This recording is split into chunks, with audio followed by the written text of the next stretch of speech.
what's been happening in Lichfield? Hi, hello everybody. So my name's Rachel Frondigoun, and including the name, I was one of the co-authors of that report last year. So I do work with foundations and other organisations to look at supporting DFG delivery, and I've been working with Lichfield in Staffordshire for a while. So in Lichfield, we tentatively started doing some landlord applications with Bromford, who are the LSVT association now for the old Lichfield stock. And we have done, I think, 4 we did last year, including one that I'm actually quite proud of. It was for a lady who was in temporary accommodation. We needed to do massive adaptations, and we ended up taking out every internal wall in this bungalow to make it work. We got it jointly funded with the Housing Association. We do have nomination rights for the 5 years, and Bromford managed and ran the process. So on the back of that case, which I'm hoping to get a case study out for everybody so that can be seen, we had further conversations with the lead of Adaptations for Bromford and went, well, how about, can we look at doing this? So Lichfield were also in the position where they were actually they brought their DFG service back in-house from an external provider from the 1st of April this year. So the whole contract position was changing.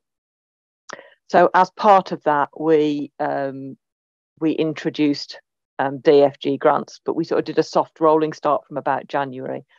So how it works in Lichfield is again, it's not entirely the process that's on the foundation's flowchart, because we've had to make it work for both Lichfield and for Bromford as the housing association.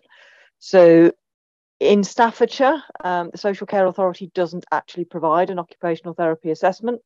So all the housing authorities have to get those independently done. So the referrals come in to the housing authority, and then we get that occupational therapy assessment carried out. Once we've had that done, then at that point we hand the case over to Bromford.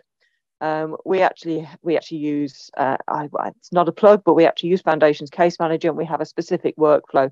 So to answer a question there, how do we see the targets? We have the target. We have a workflow that means I can monitor when I pass the case over to Bromford and when the application comes in. So although I can't do the minutiae of the detail, I can track where cases are at, how many have they got, how long have they had them, and when are they going to be coming back to me.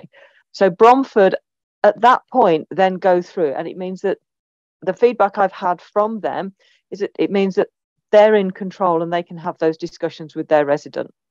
So they can go to their tenant and go, right, we can see from this OT assessment that you need accessible bathing, access to a bathroom, access to a bedroom, whatever access it is that this OT report has recommended. And then they can have that conversation around whether or not that resident is the most suitable property for them to be adapted, or whether, unfortunately, they're going to start talking to them about moving. If you've got an older person or just a single person that's living in a property, and it takes that whole conversation in a different direction. It doesn't necessarily speed up delivery, but it does mean that outcomes might sometimes be different. It does sometimes mean that outcomes might actually not be an adaptation in that home. They manage the process.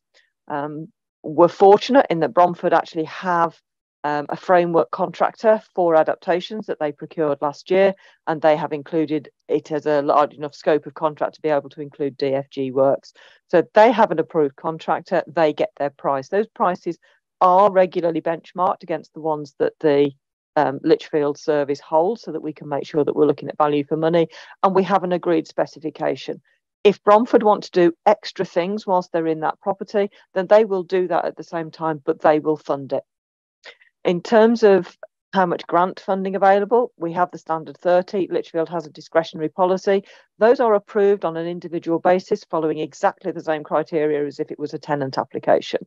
So it comes in, we review it, we assess it. On the major build works, our technical officers are involved in those discussions with the Bromford team, even though it's Bromford that are managing it. The works on site are managed and supervised by Bromford. We don't get involved with that at all. They provide us with a copy of the invoice, a copy of all certification. Again, it differs here in that Lichfield actually pay Bromford. So we don't get into a contractual arrangement at all with their contractor. They pay their contractor, and we pay Bromford. So we pay them as the grant applicant.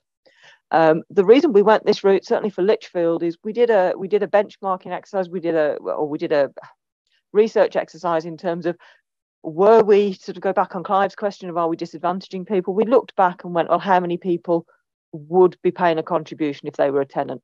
There weren't very many.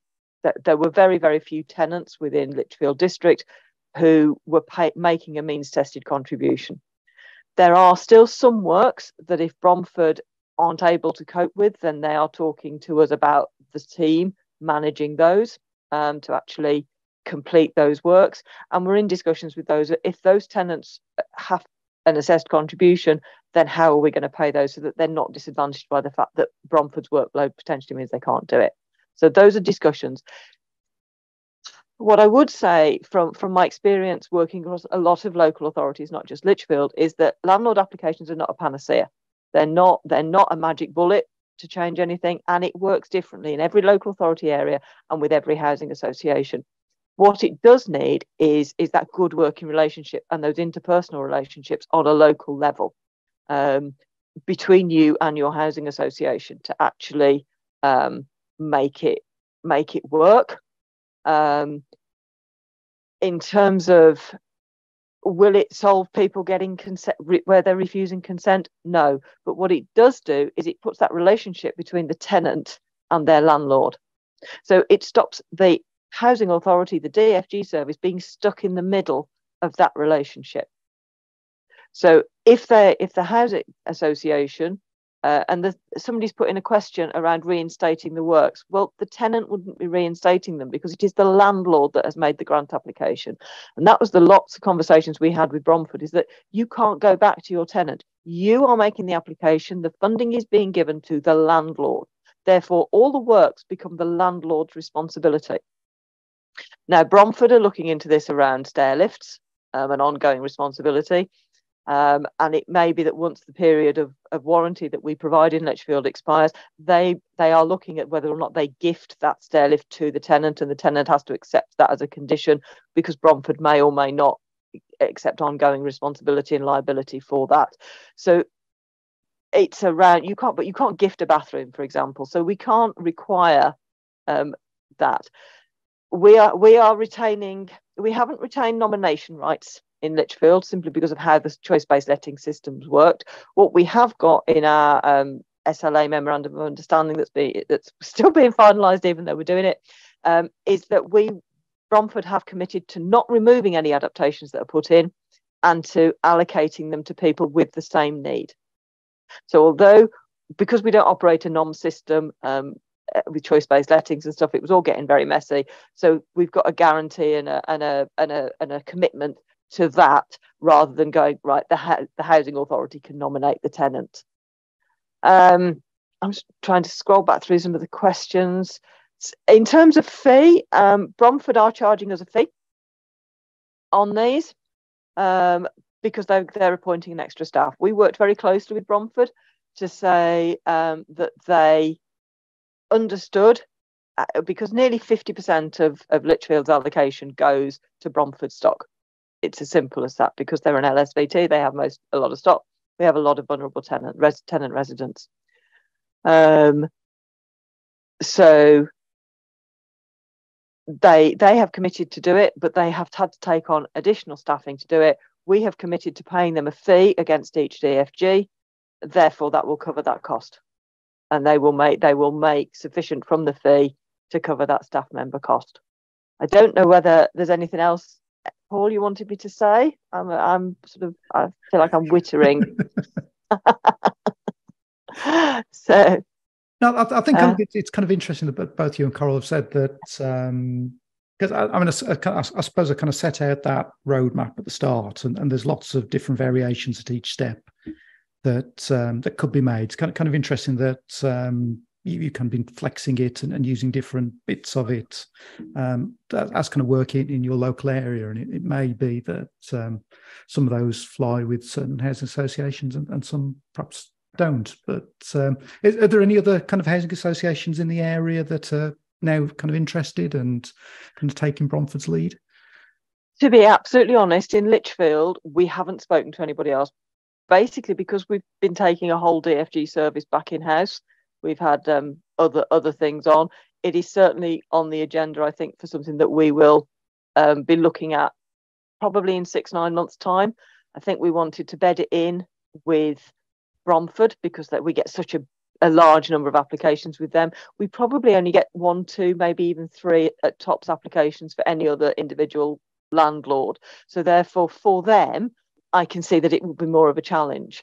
I see somebody's put on that they want it to be processed as a landlord application. Well, that requires their landlord to agree to it. We can't force their landlord to do that, particularly if it's a private landlord or a housing association, and then actually that then becomes a conversation between them and their landlord, rather than us.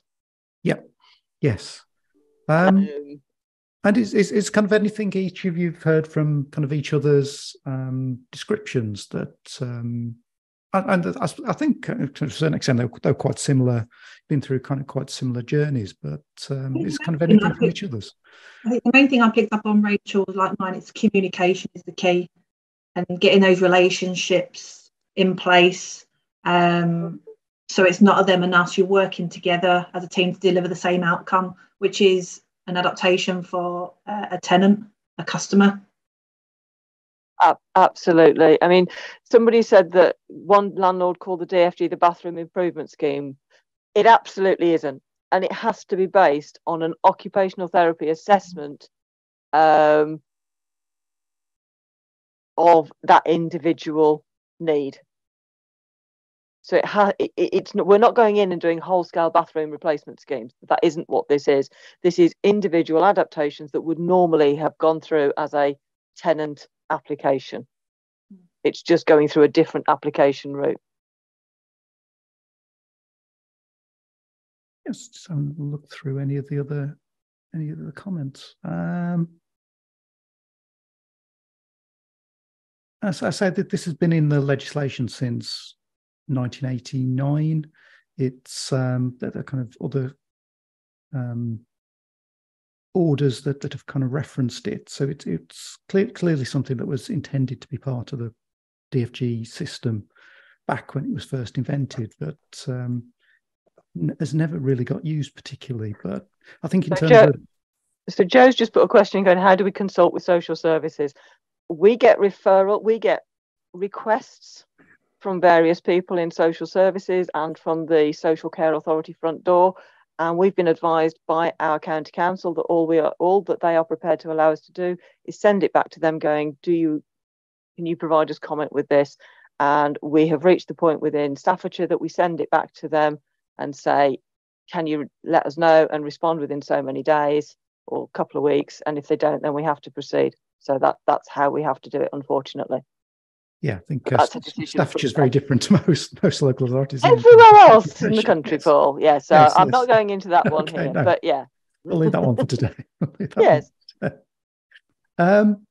So I think it's that's kind of the introduction to it for everybody, and it's and again, I suppose as you heard from Coral, that they were a bit sceptical in Leeds, I think, when I first mentioned it last year. But I think it enables you to have that discussion, doesn't it, with housing associations where perhaps it's been difficult in the past, and you kind of get stuck on giving permission and not perhaps having a particularly good relationship with them. I think it gives you that opportunity to frame things differently and give them a bit more control. Absolutely, and I think Sue's put a comment in saying promise tenants wet rooms very early on in their journey. We've been very, very careful, certainly in Lichfield, to make sure that what we're saying to people is that they need bathing access. So if we get a referral for a major adaptation, the way the front door does work in Staffordshire is that they should have gone through that equipment route first. What happens is they've gone through the equipment route. It's just they then won't do the assessment for what's needed under major adaptations. They have had all that front end stuff happen. So it comes to us. We're very, very clear when we get our assessments done now that what people need is accessible bathing and this, that, and the other. particularly for the landlord ones. And that's why it then immediately goes to the landlord, because we make it very clear to the residents that we haven't got the landlord permission for this. So we know what you need is an accessible bathroom. What we're not doing is promising it you in your property. What we're doing is handing this assessment, which you've given us permission to do, to your landlord for them to then have that conversation with you about how that's provided. So literally, to sort of, it takes us out of that conversation, out of that equation. It puts that direct relationship almost between, we become a funding source almost, which is quite a different position. It's quite a mindset change for us as grants officers and us as DFG services. But we are just a funding source, because that relationship of how best to meet that person's need, and that relationship should be between that landlord and that tenant. Then we don't muddy the water. I don't know what you think, Coral. Yeah, no, exactly. I think that relationship needs to be there between the housing association and their own tenant. And as you say, it's like taking a step back, which can be quite alien initially, because we've always had that control. So to let that control go, especially within our team, it is quite alien. And it's something we've got to get used to, but it's going to be for the better, because that does release resources our end to do the other stuff that we need to do, that we've got, the other grants that we need to manage. Great. So I suppose just to, there's a couple of questions just to wind up with in terms of David asking where the interest in landlord applications came from.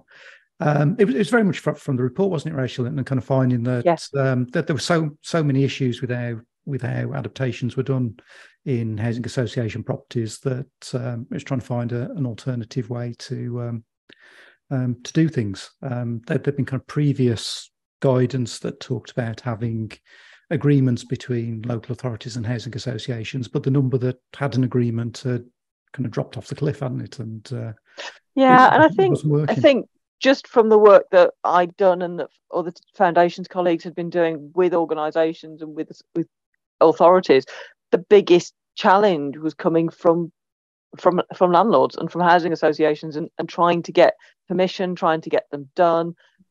They were the ones that were taking longer. When I was doing work with authorities and we were pairing timescales between owner-occupier applications and housing associations, there was, in some areas, there were some quite significant differences.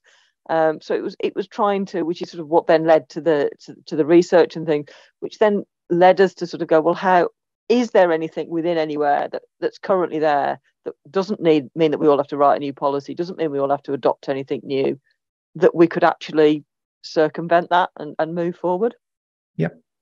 And I think we could be here all afternoon answering questions, but just one last one to wrap up with then. So heard a lot of the positives. Is there anything that hasn't worked so far, or any negatives that you kind of be looking at to kind of mitigate going forwards? For me, the risk is making sure that communication is there between the landlord and the resident, so that there is that communication and ongoing, and that they get the same level of service. I don't think we're far enough in yet to make any sort of comparison in terms of how long are adaptations taking or anything like that. I would absolutely be looking at that, as we go through. But for me, it's just keeping that contact, which is why we've kept them within our system, if you like. We haven't just passed them over. We will track and monitor them, and we've got casework assistants who will be tracking and monitoring those, and regular monthly meetings between the DFG service and the landlord and Bromford to go, right, where are these at? What are we doing with them? We're the same. We're tracking them right at the start when we get the referral. And again, I think the risk that we need to just look at is, the turnaround times. We work towards the good practice guides from foundations. So we're just quite wary that we need to make sure that these are progressing, in a timely manner, and they're not being left. Again, this is where the monthly meetings come in. We're tracking them to make sure they're not being left. To make sure that different approach that we're taking with landlord applications doesn't have an impact on that tenant. Yeah, I mean, I think with all these things, the devil's in the detail, isn't it? And kind of how you implement it, and kind of the relationships you have are always going to be key to how successful they've been. But it's good to see that kind of early days that there's some kind of positive signs, and I think it did kind of hopefully for everybody watching this afternoon, it gives them an example of kind of what's possible, and particularly if you're having issues with your local partners and kind of local housing associations, it gives you something different to perhaps have a different conversation with you when you see them tomorrow or whenever you see them next. So thank you both for sharing your developing findings. I'm sure it's something we'll return to maybe kind of later in the year or next year, as it be good to see how it develops further and what the results are. Thank you for inviting me. Thank you. Thank you both. Bye-bye.